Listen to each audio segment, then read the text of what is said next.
name's Daniel Isofano. I'm one of the founding principals of MIG. We are parks and recreation planners and designers, among other things, and we are absolutely delighted and honored to be working with you and the entire Santa Monica community on this 20-year master plan park update. We're going to be dimming the lights here momentarily and going through a presentation on some of the key findings that have come up to the top as a result of our massive community engagement and outreach that started earlier in this year, 2018. But I want to stress that we're still at the very beginning of the process. We've got another year to go, so we're not making any final decisions by any means. We're going to keep this dialogue and this conversation around the community going for quite a while. And there'll be lots more opportunities in meetings like this or on the web for online, for more pop-up and other activities to make sure we get all the ideas put into this master plan. So as John said, a lot has been accomplished. You've done so much. I remember helping out here in the community during early on Civic Center master planning. Now we have a huge, giant, beautiful park there. The airport sessions were fantastic, and you've done amazing things to get to the point of having an airport turn into a park. Not too many communities can claim that. So again, let's congratulate this community for making all that happen. I think it's a really great accomplishment. So we're going to dim the lights. I'm going to go through what we've heard from the community, all of you. No doubt we'll recognize some of your words, hopefully. But there's been a lot of outreach. Probably over 2,000 people so far have participated, and we'd like to keep increasing that number. We're going to have some interactive group discussions to give you a chance to add more ideas and to hopefully validate what we've heard and make sure we haven't missed anything. And we've got some really good table facilitators lined up. City staff are here to assist you with that process. As John said, we're working on the 97 original plan. We're here to make this update to take us on to 2040. And the plan itself will encompass programs, recreation, facilities, the beach, open space, the way in which we manage parks, as well as funding. So that's the scope of the plan document that we are all here together today to work on and to advance forward. The plan schedule, just to indicate that's where we are, right here, Community Workshop 1, but we expect to have a plan sometime late summer, early fall 2019. So we got a good ways to go. So what we have heard so far and who we've heard from, you'll see here in quick fashion a lot of information. I'm going to go and highlight some of the main points, but all of this will be up on the website for downloading, for printing, and we will also have additional opportunities for people who could not make it this Saturday to do the exact same workshop again and to be able to continue this participation that we're doing today. So we've had a series of community interviews. We've talked to a lot of organizations and key agencies that help in some way contributing to the park and recreation system. We've had what we call pop-up workshops, very popular and very nice way to engage people in their day-to-day activities. We've had the think tank out there, which, by the way, the think tank is right there by the door. That Soma tube is where you can deposit more ideas, and there's a card system for that. We've had interactive bingo, we've had the project website and other activities going on. Those are the locations for the pop-up workshops you can see around the city. So far, all of those workshops have produced about 57% of them were residents and 10% work or go to school in Santa Monica, and you can see the distribution of where those pop-up participants came from. So it's a good turnout. We've had over 500 surveys turned in, 224 think tank ideas. Lots of presentations. I'm not going to go through the whole list, but pretty much every board and commission that has something to say about parks and recreation in the city of Santa Monica. We've had what we call an online map survey, which was also very successful, and it was a way to get some specific data about locations of parks on the map of Santa Monica. That same map is available on your tables here this morning. This is what it looked like on screen, and people were able to place their markers we had almost 80% were residents, and another quarter work or go to school in Santa Monica, and again, a very good distribution throughout the city by zip code. Over 1,600 respondents on that online map survey. So that was a really outstanding turnout. Usually you look for 500 or 600, so we basically tripled that number. And a total of 25,000 plus comments and ideas came out of it. So you can imagine that was a massive data assembly and organization process. And you'll see some of the results of that here. So what we've done is we took all of that content, we've organized it into 7 categories, and we call them major themes. And we're going to go through that with you this morning in the presentation.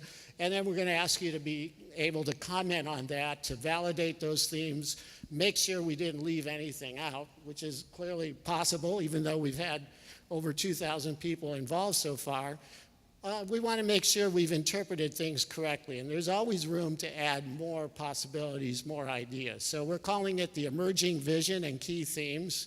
This same list is at every table, and you don't have to read them now. I'm going to go through each of these 7, and we'll talk about it. I'll give you some sense of the key results, and then you'll be able to talk about it at the various tables.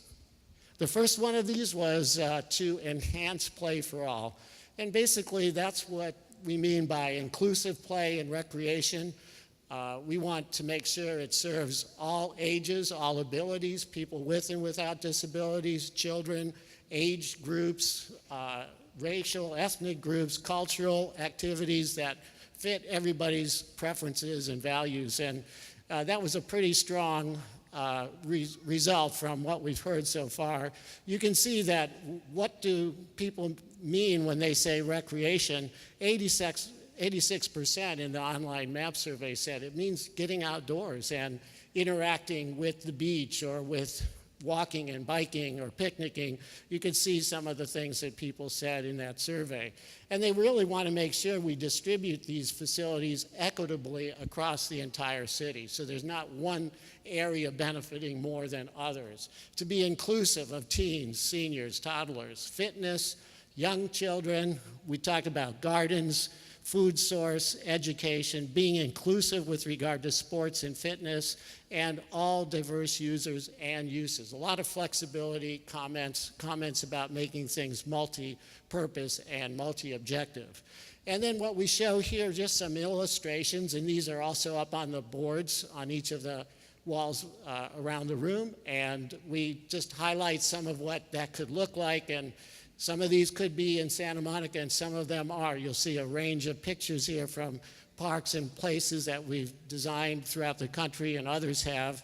This is in San Antonio, Texas, Hemisphere Park, voted the best play park in San Antonio 2 years in a row. It opened in 2015, I believe. So a really successful effort.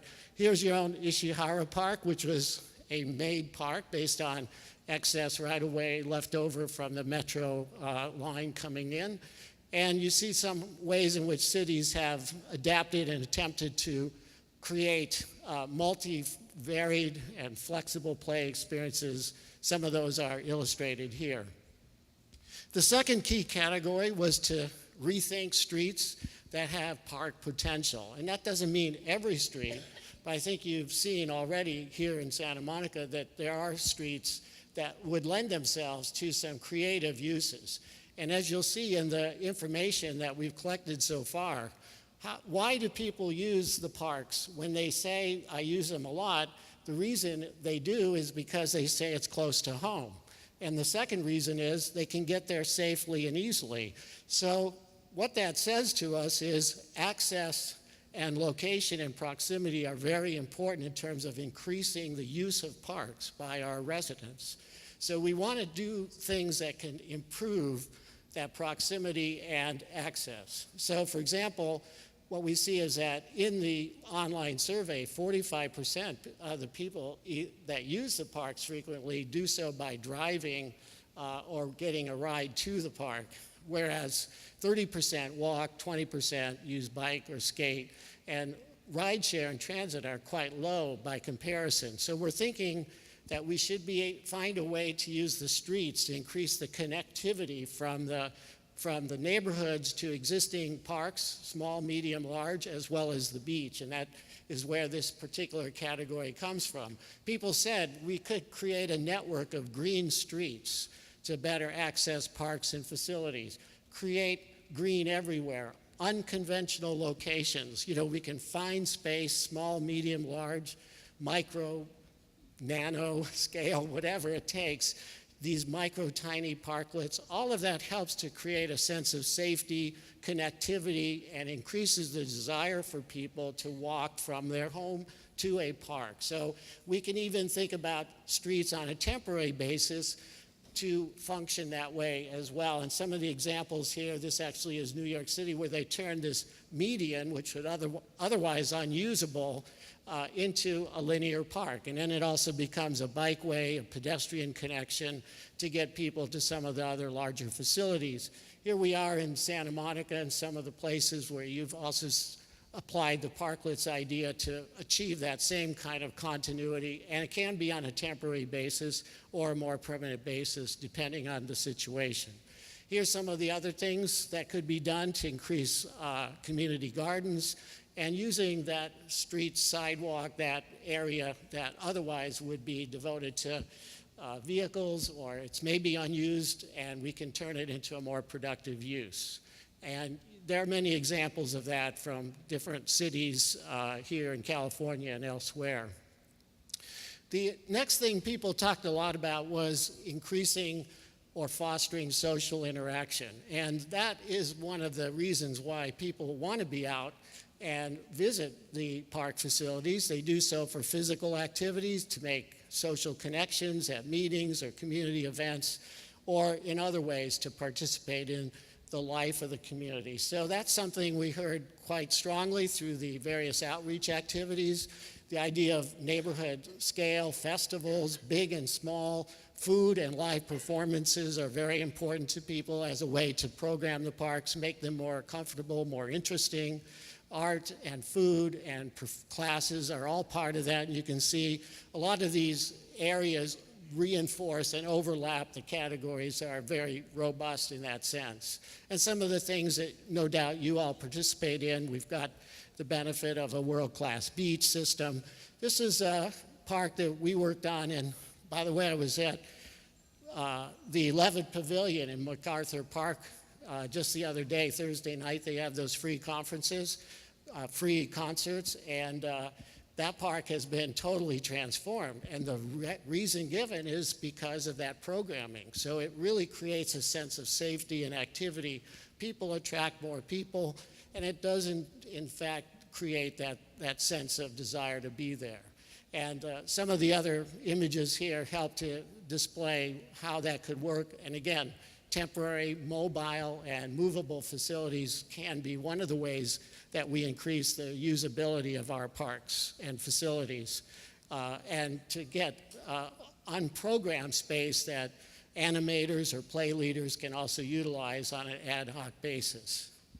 People also talked about green infrastructure, which is very important now when we think about water quality and just the fact that we have so much hard surface, impermeable surfaces. We'd like to find ways to increase the water flow and bring nature back to the city, improve the environment, and reduce heat effects. And this is a quote from some of the people responding on the survey that's representative.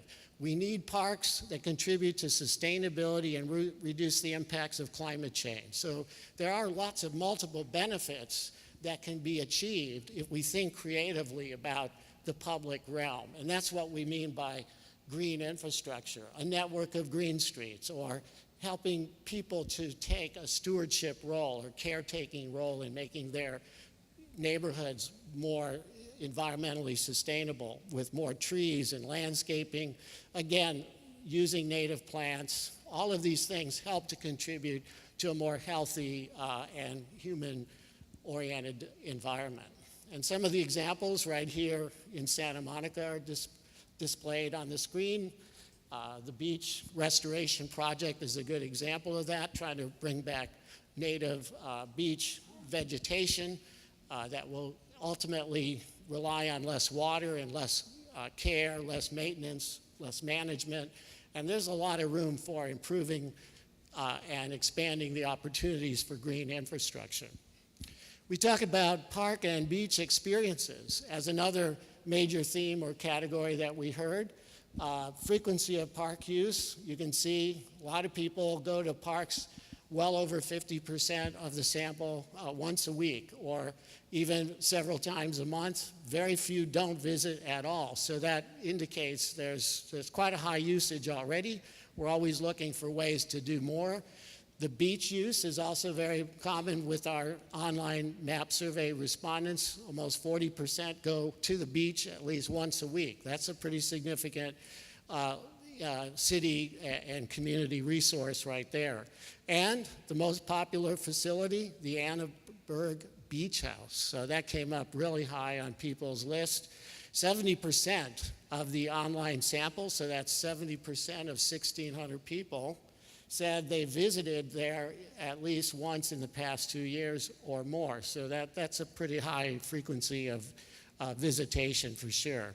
And they often go because they're close to home, or as we said earlier, because it's somewhat easy to get to. So we're always looking for ways that we can increase the access and connectivity.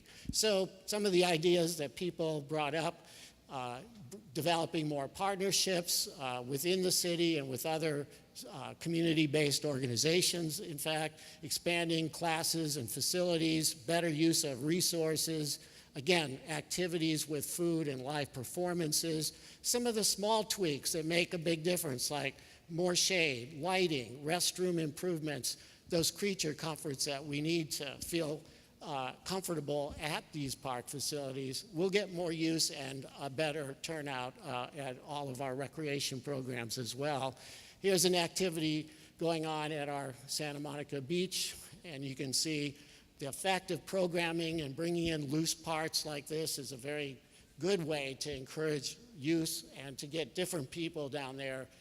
Dogs are everywhere, as we know, and you can't do enough, it seems, to help with this group. You can see, here's an example of a local watering spot. Very popular with the dogs. You know, they get there, they meet, they talk, and you can see there's a lot of social interaction there. And, using our trails, little niches and corners of the park and trail system can be used productively for recreation and really tap into all ages here, from young to old and old to young. And some of the ways that we do this could also inspire local artists to come out and talk about and try to represent community identity of neighborhoods, to tell the story of Santa Monica and the various neighborhoods. This is a great opportunity to bring the cultural arts community into the picture as well.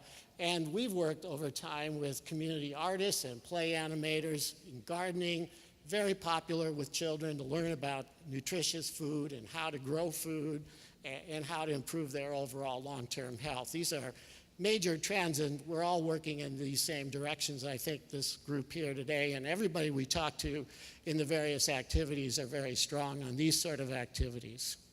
So design parks and programs with safety in mind was a strong theme. John mentioned it in his early remarks, and he was right on the money there. We're trying to find ways to do this compassionately and systematically. And why is this an important element? Well, in our MAP survey, 84% expressed concerns about homelessness as a barrier to even more park use. So we know that's an issue. And then right up there next to it, not quite as strong as that one, but still important, concerns about safe travel from their home to the park, wherever that may be. So again, coming back to that theme of connectivity from neighborhood and home to park. These are important issues, so we want to have people using our parks. It makes them safer, it makes them more functional, and we get more value for the community in the long term. So we're hoping that through our partnerships with other agencies and departments within the city, we can address homelessness. We can find these partnerships. We've been successful at doing that in other communities. We hope that'll be an element here in our planning.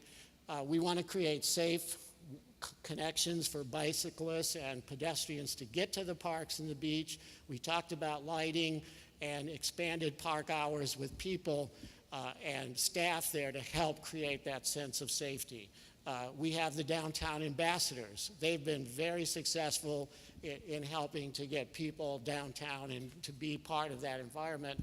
We need to think about those same techniques as we move forward in our park system. And we all know when you see a bunch of people here, you feel safer, you're attracted there, people attract more people, and that's something we'd like to see as well. And these are all of the ingredients for success. You know, one of the well-known urban sociologists, William White, way back when, like 40 years, this book is still valid, The Social Life of Small Urban Spaces. He studied with time-lapse photography what people do in the parks in New York, and he observed that people will be there if there's places to sit, if there's music or performance going on. When people see other people, they're drawn to it. Food is a big motivator. Water, the sound of water, all of those things help to motivate and create that sense of safety. And we're talking about parks at all hours of the day, too. Lighting. We know lighting does improve the sense of safety and security because you can see your path through, you can see what's going on, and you're more inclined to walk through that environment than if it was poorly lit and it was hard to see around corners and things like that. Another big area, I know we have some people interested in this, just guessing, but it was a theme in our outreach, and again, we want to continue the discussion of this here this morning, creating new parkland.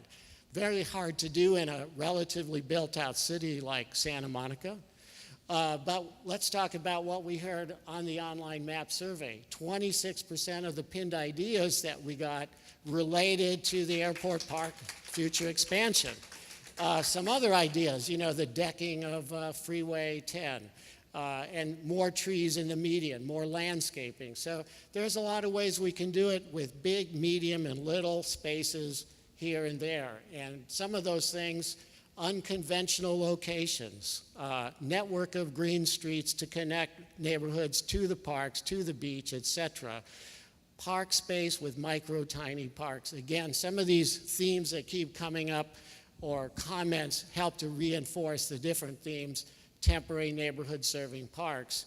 This, again, is Santa Monica. This is a very famous park. It is a very small space. It's like 1/4 the size of this room, called Paley Park in New York, and people love it. It's often judged one of their favorite parks in all of New York City because of the intimacy, the wall of water that screens out noise. It acts as a white noise factor, and you feel like you've escaped the bustle and hustle of the city of New York there. It's pretty interesting. And movable tables and chairs, these are all the ingredients that William White talked about in his book, The Social Life of Small Urban Spaces. This is a great example of that. Or on a larger scale, our parks here. This is very interesting. This is Clyde Warren Park in where? City of Dallas. Car-centric Dallas decided to take this Woodall-Rogers Freeway, which loops around the north side of the downtown, and they built this lid over it, and here's the result. It is now one of the most popular parks in Dallas, and it's heavily programmed as well as informal. Concessions out here, beautiful design, very well done, but it's expensive. It's not a cheap process, so I'm not saying we have to do it. It's up to you, but it does show it's possible with the right conditions, and the value has certainly been shown there in the city of Dallas. And there's a lot of public-private partnerships in and around this to fund the park, not only the construction of it, but the ongoing operations, maintenance, and management of this park. So it can be done with a big community effort as well. This is Orange County Great Park, as it's called. This was a military base, turned into what is now a big park in that county to the south, and quite successful. Still in stages of programming. It's evolving. It's a huge area, and I suspect it'll take years to phase that in. This is Tempelhof in Germany. They actually just left the runway there. They figured people could use the open space, and maybe over time it'll get more programmed and more activities, but you can see already people are using it to good effect just by not using it as an airport at this point. So a lot of things can be done on a fairly limited basis. Speaking of the airport, here are all the things people have mentioned to a large degree, and I'm sure you've heard those conversations, and it will be a while to get that sorted out and to figure out how best to use that. We're not going to design it today, we're not going to answer it all today, but we certainly would like to hear your ideas along those lines.